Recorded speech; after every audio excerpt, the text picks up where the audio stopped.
যখন আপনি কোনো কম্পোনেন্টে স্টেট ব্যবহার করবেন তখন সেই স্টেটটা বা সেই কম্পোনেন্টটা একটা স্টোরের মতো কাজ করবে। যে স্টোরের দুইটা মেইন ফাংশনালিটিস আছে। একটা হচ্ছে এখানে সাবস্ক্রাইব করে রাখা যায়। সাবস্ক্রাইব করে রাখলে কি হবে? সেকেন্ড ফাংশনালিটিস, যখন কোনো চেঞ্জ আসবে যারা সাবস্ক্রাইবার তাদের প্রত্যেককে নোটিফিকেশন পাঠাবে এই স্টেট। ইন দ্যাট কেস আমাদের সাবস্ক্রাইবার হচ্ছে ভিউ লেয়ার। ওকে, এই ভিউ লেয়ারটা হচ্ছে সাবস্ক্রাইবার। আবার মজার বিষয় হচ্ছে আমাদের নোটিফায়ার বা ডেটা চেঞ্জার বা রিডিউসার যাই বলেন না কেন, তার ক্ষমতাটাও দেওয়া রয়েছে এই জেএসএক্স এর ভেতরে। তবে এমনটা না যে ডেটাটা চেঞ্জ হবে শুধুমাত্র আমার ভিউ লেয়ার থেকেই বা জেএসএক্স থেকেই। আমরা যে কোনো জায়গা থেকে যে কোনো ফাংশনের মাধ্যমে যখন তখন যেভাবে খুশি সেভাবেই স্টেটটাকে পরিবর্তন করতে পারি। কিন্তু স্টেটটা ব্যবহার করছে শুধুমাত্র আমাদের জেএসএক্স। আবার এমনটা নাও হতে পারে, আমাদের স্টেটটা অন্য যে কোনো ফাংশনালিটিসও ব্যবহার করতে পারে। It doesn't matter. মূল কথা হচ্ছে এই কম্পোনেন্টের ভেতরে যে কোনো জায়গায় স্টেটটা ব্যবহার হচ্ছে। ওকে, স্টোর না, অ্যাকচুয়ালি স্টেটটা ব্যবহার হচ্ছে।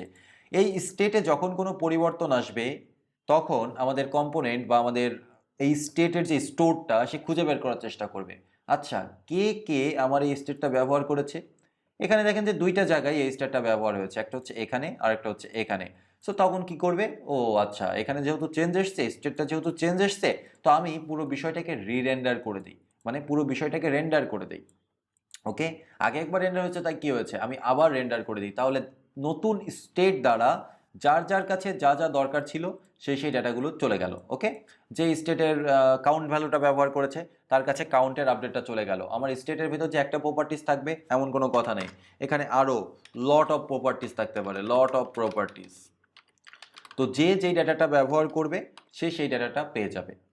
যার কাছে লট অফ প্রপার্টিজের অবজেক্টের ভেতরেও আবার যদি কিছু থেকে থাকে তাহলে সে সেই ডাটাটার আপডেট পেয়ে যাবে। আর সেকেন্ড বিষয়টা হচ্ছে এই স্টেটটাকে আপডেট করার জন্য আমাদের কিছু ফাংশন দরকার পড়ে। এই ফাংশনটা আমরা এখানেও তৈরি করতে পারি, আবার ডিরেক্টলি বিভিন্ন ইভেন্টের সাথে বাইন্ড করে দিতে পারি, যেমনটা আমরা এখানে করেছি। অন ক্লিক ইভেন্টের সাথে একটা অ্যারো ফাংশনের মাধ্যমে আমরা একটা ইভেন্ট বাইন্ড করেছি, ইভেন্ট হ্যান্ডেল করেছি, এবং এই ইভেন্ট হ্যান্ডেলিংয়ের ভেতরে গিয়ে আমরা স্টেটটাকে আপডেট করেছি। স্টেট আপডেট করার সিস্টেমটা হচ্ছে সেট স্টেট ব্যবহার করা। সেট স্টেট ব্যবহার করলে আপনি যে কোনো জায়গা থেকে যদি সেখানে স্কোপ থাকে আপনি সেই স্টেটটাকে আপডেট করতে পারবেন। ওকে, আমরা এখানে তাই করেছি, আমাদের স্টেটটাকে আপডেট করেছি, এক করে বৃদ্ধি করেছি।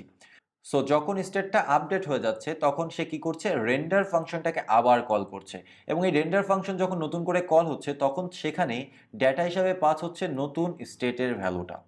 ওকে, তখন ডেটা হিসাবে পাস হচ্ছে নতুন স্টেটের ভ্যালুটা। তো এইভাবে করেই মূলত আমাদের স্টেটটা কাজ করে থাকে। আপনার যেখানে এর আগের ভিডিও তো আমি অনেকবার বলার চেষ্টা করেছি, যেখানে আপনার ডাইনামিক ডেটা থাকবে এবং ডেটা পরবর্তীতে চেঞ্জ হবে, ডেটা চেঞ্জের ওপরে ভিউ চেঞ্জ হবে, সেখানেই আপনি কি করবেন? স্টেট ব্যবহার করবেন। তাহলে আপনার অ্যাপ্লিকেশনটা আবার রিরেন্ডার হবে। স্পেসিফিক যেই অংশে আমাদের স্টেটটা চেঞ্জ হবে সেই অংশেই আমাদের রিরেন্ডার হবে, আদার পার্টগুলো আসলে রিরেন্ডার হবে না। ওকে,